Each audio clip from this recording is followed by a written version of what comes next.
What's up guys, welcome back to the channel. Behind me is our orange 69 Hellcat swap charger. Last time, Mikey hopped into the interior and built a custom console while all of our engine sheet metal was sent out to paint. What you didn't get to see though was Brady Frenching in our front and rear bumpers. So let's go ahead and roll that footage right now.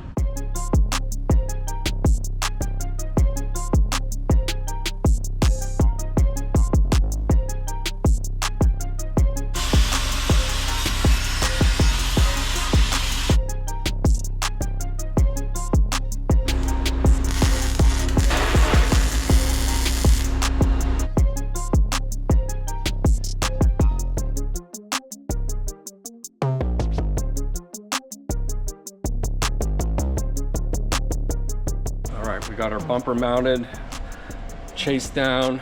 We ended up kerfing this side in about 1/4 inch because the top was sticking out a little further than the bottom. We plugged these holes right here and we got a nice matching line along the face of the rear quarter. All right, now that we're all caught up, where we have our freshly painted parts back from the body shop. We have our closeout panel, our radiator cover, and of course our Frenched in bumpers, looking nice and seamless, can't even tell. And we have our grille back with our blacked out chrome as well. So our first step here is going to be getting this back into the car. We have it all put together.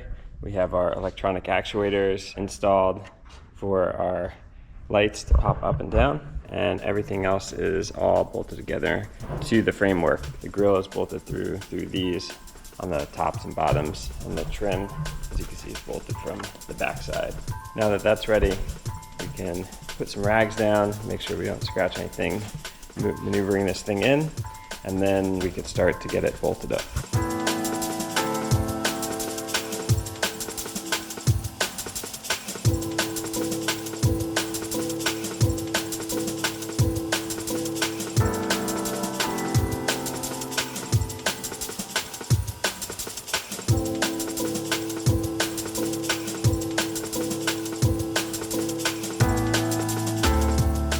Okay, we got our grille attached and it is looking pretty sweet. Everything fits, everything's remounted nice and tight. So our next step is gonna be wiring in for the 2 swing up doors for our headlights.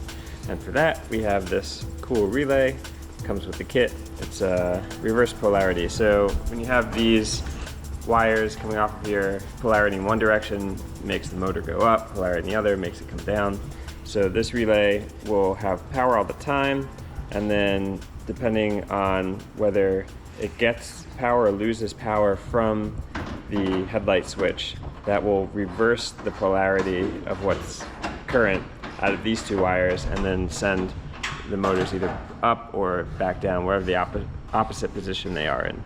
So we have to wire this inside the car so it doesn't get all wet, and that means we have to make a harness that extends from our positive and ground off of our 2 motors inside to the car, and then wire this side up to the headlight switch, power and ground. So I'm gonna go ahead, I got my stuff to make a harness here. I'm gonna go underneath, cut a bunch of length of wire, loom it and send it in. And then once we get inside, we could start wiring this guy up and finding a spot to mount it.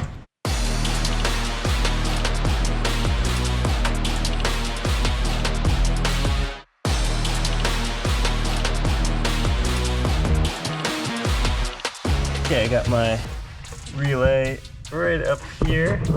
There it is, all hooked up. And we're gonna go ahead and press this light switch and then run really fast to the front so you can see if it works. But here we go.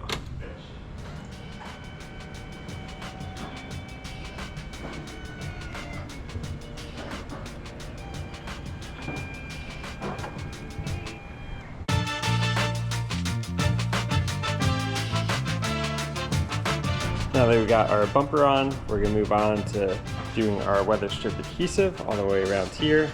That way we can, when we put the trunk lid on, we can close it and test it, and everything will have a nice rubber seal between it.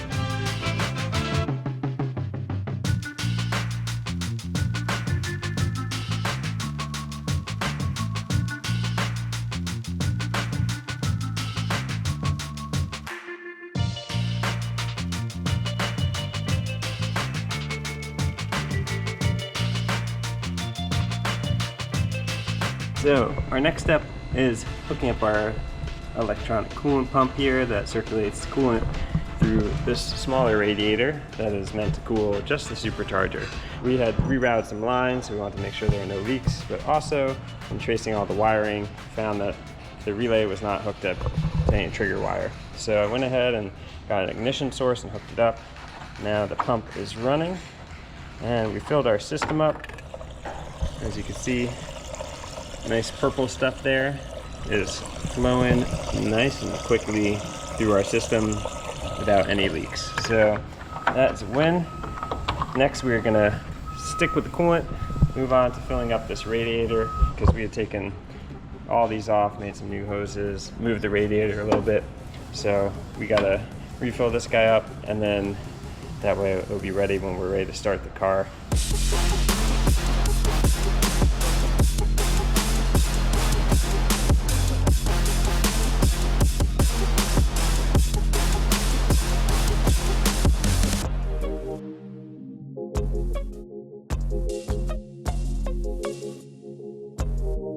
Going through all this wiring, hooking things up that weren't hooked up, cleaning up some wiring, fixing some stuff that didn't work.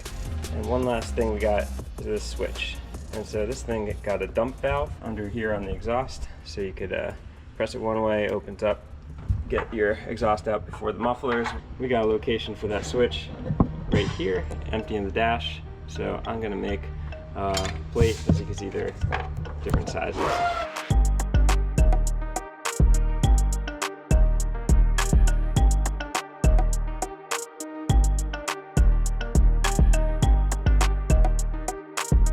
Okay, I got my little bracket all painted up.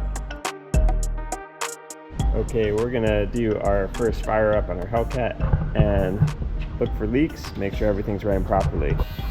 We're gonna go in here. All right, here we go.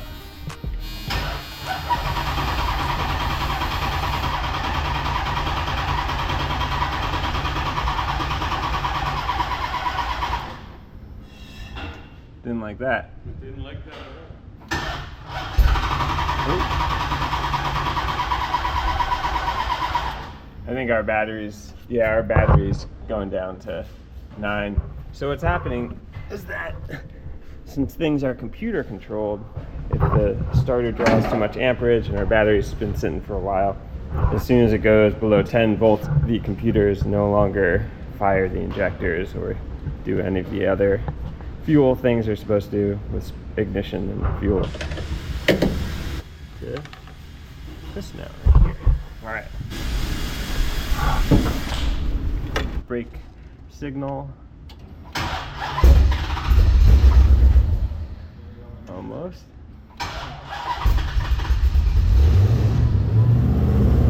There we go. Oh yeah.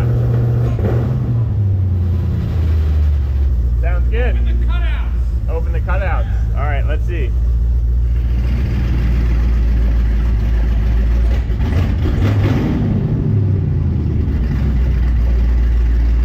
Now close those cutouts. Hey, it works. Don't see any leaks, so that's a positive. See what we got here on our gauges. We had done a bunch of mods, so now we got RPM signal here. We have our fuel level, coolant temp gauge, oil pressure works, and our battery works. And this is our transmission controller. I think there's some CAN bus that's supposed to give us throttle position and RPM. So we're working on that.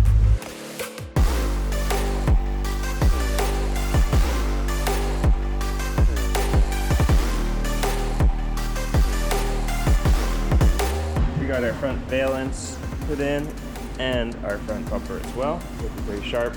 We're just doing a little quick alignment procedure here, get the wheels at least somewhat straight. And then we're gonna actually be taking this thing out for a test drive. So after we get the alignment done, we're gonna throw one of these seats back in here and we'll be able to start it up and drive around the block, make sure everything is nice and cool. Ooh, almost.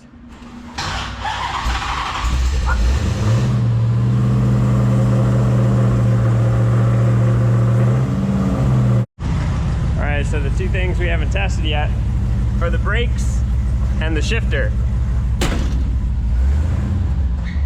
Ooh, brakes are touchy.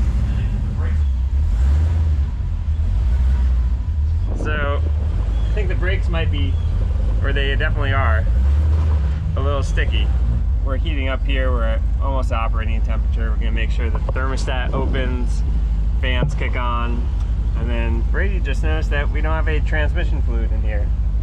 All right, we were running pretty good, but then there's a bunch of smoke coming from this side and motor oil was burning off the exhaust manifold. So as you can see, we got the valve cover off, and right along this seam here, the seal was not seated properly. So that was the cause of our dripping leak, and now we're gonna go fix it. So we're gonna go clean up that valve cover, make sure the seal's okay. If not, replace it, and then button it back up and fire it up again.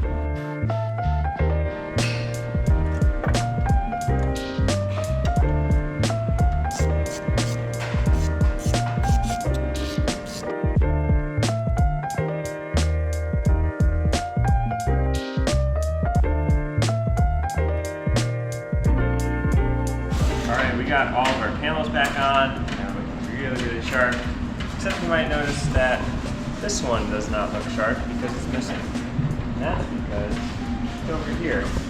Somehow, when this panel left for the body shop, this little mounting tab was on this side, which is the top side of the panel.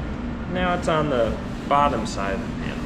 So how this happened, nobody knows. Was it on the way to the body shop, at the body shop, on the way back to the body shop, or just the ghost of S2S right in time for Halloween? But we're gonna go ahead and show you exactly what issue this creates. So if we try and put this panel in and have it push up against the firewall, that tab that's now bent down instead of up fits into our firewall and obviously does not match up with its mounting point in the rib nut. So this is going to have to get cut off and redone again. Check into the next episode to see us fix this.